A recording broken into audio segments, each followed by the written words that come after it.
สวัสดีค่ะ FC ค่ะก็ยินดีต้อนรับเข้าสู่ช่องสาวปานกกอกนะคะเดี๋ยววันนี้ก็จะไปผูกแขนนะคะบายสีสู่ขวัญนะคะน้องชายนะคะเตรียมที่จะไปทหารนะคะหรือลูกชายยายแตงโมนะคะ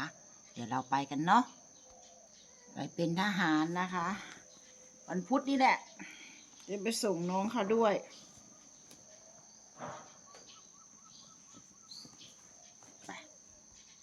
ยามเช้าที่กกอกบรรยากาศข้างหลังสวยงาม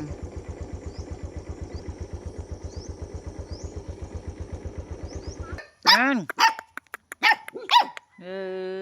มาป้าแตนนะเนี่ยโตแล้วโตแล้วอาชาญก็มาอะไรคนในว่ามันกระดาษโอ้กินนั่นแล้วเราไม่เขามาตีผู้เดียวมันตีผู้เดียวโอ้ไม่มีอะไรบอกเขาแล้วเป็นเปล่าสิเอามาไปหาไล่เอาได้มา3 ตัวนั่นใครจะมาพี่เขาอันเอ็นอ่ะมาไม่ที่เก่งแรงเลยอย่าง4 ขาแล้วเก่งแรงเลยเนาะเพื่อนบ้านมันต้องชื่อใช่แล้วบอกแล้วยกแม่แล้วเชื่อ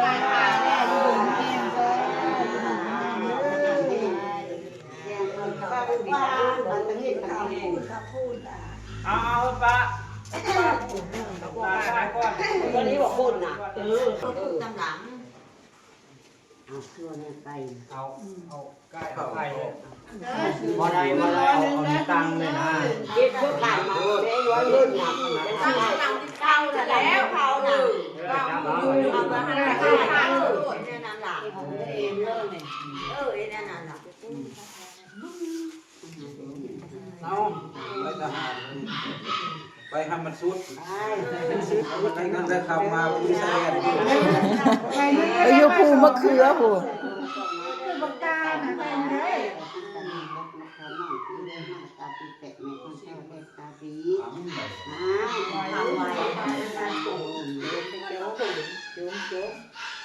ห้องเห็นแล้ว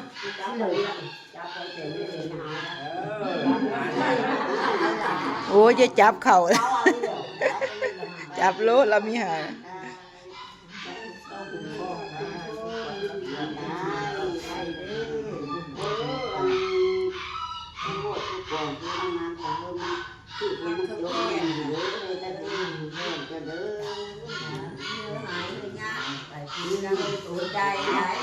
แม่กูมันได้เท่านั้นลูกสาวลูกเห็นรักทรัพย์เอาได้เป็นทหารก็พอให้ได้เป็นเจ้าคนนายคนในเบิ้ลนักสมแพงเด้อดีดีไม่แห้งไปยุ่งเรื่อยๆครับให้ตัวคนมองทำคำได้นั่นเนี่ยเขาเรียกกันเนาะเนี่ยเขาจะมาพูดนำไปเด็ดขาดแน่นอนนะทหารถือขังไปอยู่ใส่เด็ดขังปลอดภัยเด้อจับตัวหมา1,200ปีนี้เป็น2 ปีบอก2 ปีเว้นแล้วนี่ก็2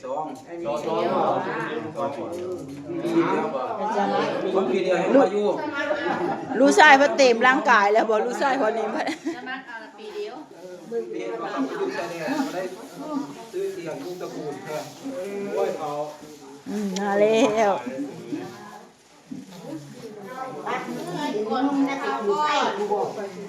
แต่นั่งโดนฝึกนี่ละโดนฝึกไปแล้วกัน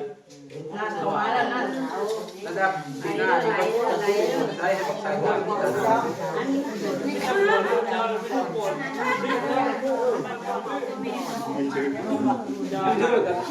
ตะกวงปีกนี่น้อยเนาะเขาพี่ถือ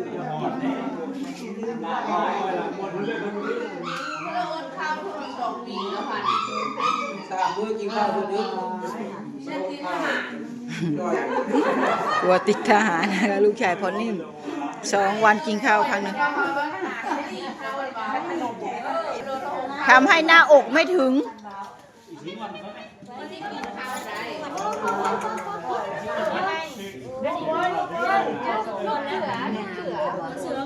ลูกของมะเขือ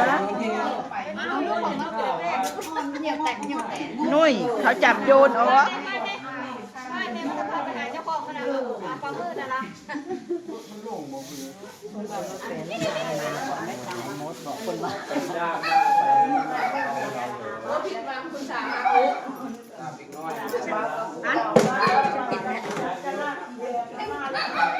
ถึงอยู่อ่ะ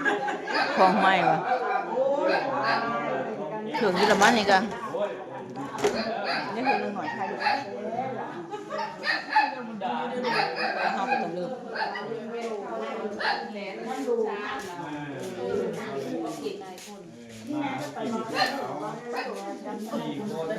ไอ้ถ่ายรูปตัวนี้เด้อนี่บอกนี่จะถ่ายดู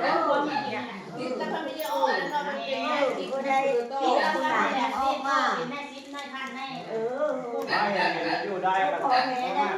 ไปก็ แต่ว่า ก็เมย์ก็จับมือดีแล้วยาความไม่ได้ไว้โรคเดียวได้ตรงนี้นะยาได้พัฒนาไปเป็นใหม่แล้วเขาไปนั่งเฝ้าถามนอนเฝ้าถามไม่โดนแม่คุยน้ำเกลือนะ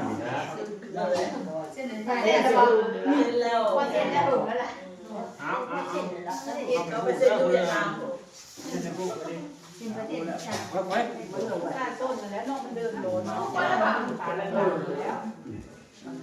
วันที่นึงว่ามันสาวจำนวนได้ยังนางแม่มันนางเย็ดขานะติดไว้กันเด็กพักเสร็จได้แม่วันจะไปดินน้ำโอ้ยิ้มได้อายได้นะขึ้นอาหารโอ้ขึ้นอาหาร ก็เลยงานตัวกับพวก พุทธ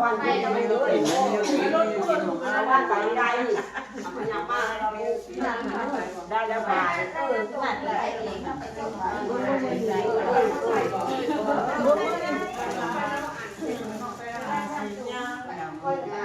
คุณดูไหมล่ะคุณเห็นไอ้คนนี้อยู่นี่ ก็ไม่ได้ธรรมดาแมวนี่ก็น้องขึ้นอาหารริ้วเสื้อแต่น้องนะมันเห็นยายมากกว่า นี่มันยาน แล้วยายวัดมากไปที่นึงแล้วอายุใหญ่ไปชันแล้วมันตัดบัตรตอนนี้ ที่เราบอกไม่ว่า พฤศจิกาแต่คุณทหาร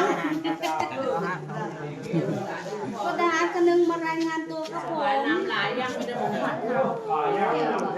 ส้นหน้าปาก โพลิตี้อะไรกันแบบนี้ พูดมาพูดสมา